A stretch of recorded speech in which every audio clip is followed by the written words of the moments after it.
Wednesday, February 12th, and we will be reading Mark chapter 3. And we have the Fisher family as our guests. Okay, so they were here yesterday, and we went through names, but let's share why you're here. I can think of it. I can think of something. What? Because Mommy has Mommy's pregnant. Yes. With 2 twin babies. With twin babies. And right now Mommy's really tired, and she's trying to keep food down, and so where's Daddy? Daddy went on a trip to New York. For work. For work. So you're here today. You were here yesterday. You're going to be here tomorrow. Then you're going to go to SKA. Yeah. Then home. Home. So, all right, chapter 3. Y'all ready? You have it? Okay. Chapter 3. Jesus heals on the Sabbath. Oh.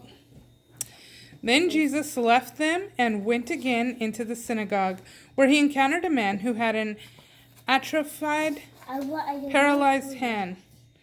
Everyone was watching Jesus closely to see if he would heal the man on the Sabbath, giving them a reason to accuse him of breaking Sabbath rules. Jesus said to the man with the paralyzed hand, "Stand here in the middle of the room." Then he turned to all those gathered there and said, "Which is it? Is it against the law to do evil on the Sabbath, or to do good? To destroy a life, or to save one?" But no one answered him a word. Then, looking around at everyone, Jesus was moved with indignation and grieved by the hardness of their hearts, and said to the man, "Now stretch out your hand." As he stretched out his hand, he was instantly healed. After this happened, the Pharisees left abruptly and began to plot together with the friends and supporters of Herod Antipas on how they would kill Jesus. Massive crowds followed Jesus. Once again, Jesus withdrew from his disciples to the lakeside, but a massive crowd of people followed him from all around the provinces of Galilee and southern Israel. Vast crowds came from Jerusalem, in Idumea, beyond the Jordan, and from Lebanon. Large numbers of people swarmed in from everywhere when they heard of him and his wonderful works. The crowd pressed so closely to Jesus that he instructed his disciples to bring him a small boat to get into and keep from being crushed by the crowd. For he had healed so many that the sick kept pushing forward just so they could touch Jesus. And whenever a demon saw him, it would throw the person down at Jesus' feet, screaming out, "You are the Son of God!" But Jesus would silence the demons and sternly order them not to reveal who he was. Jesus chooses 12 apostles.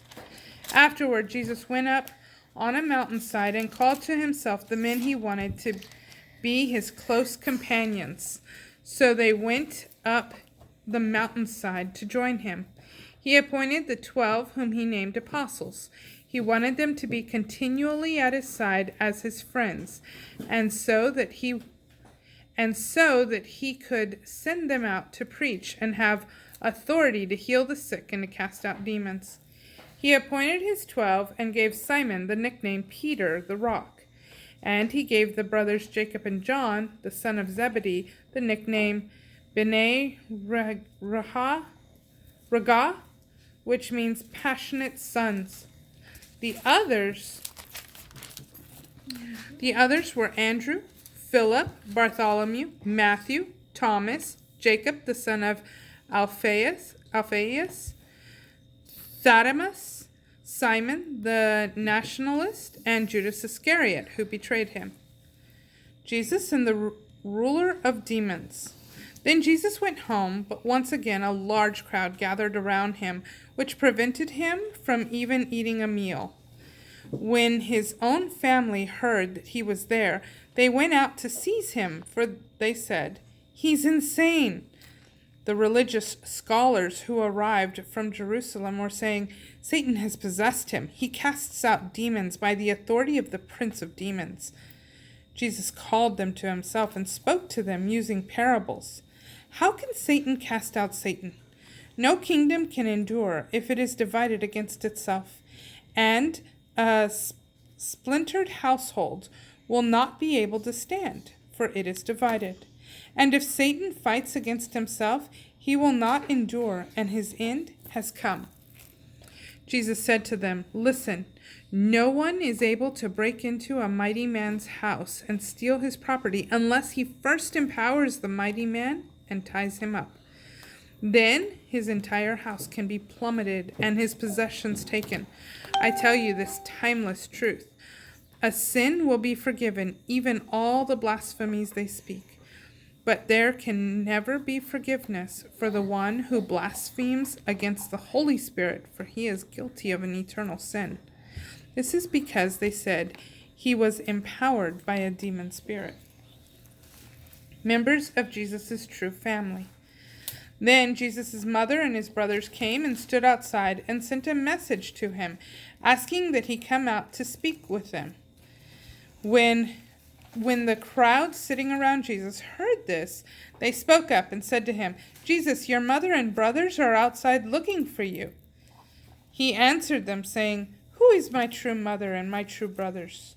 Then looking in the eyes of those who were sitting in the circle around him, he said, "Here are my true family members, for whoever does the will of God is my brother, my sister, and my mother."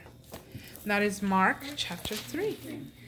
Bye. Have a great day. Thanks for watching our channel.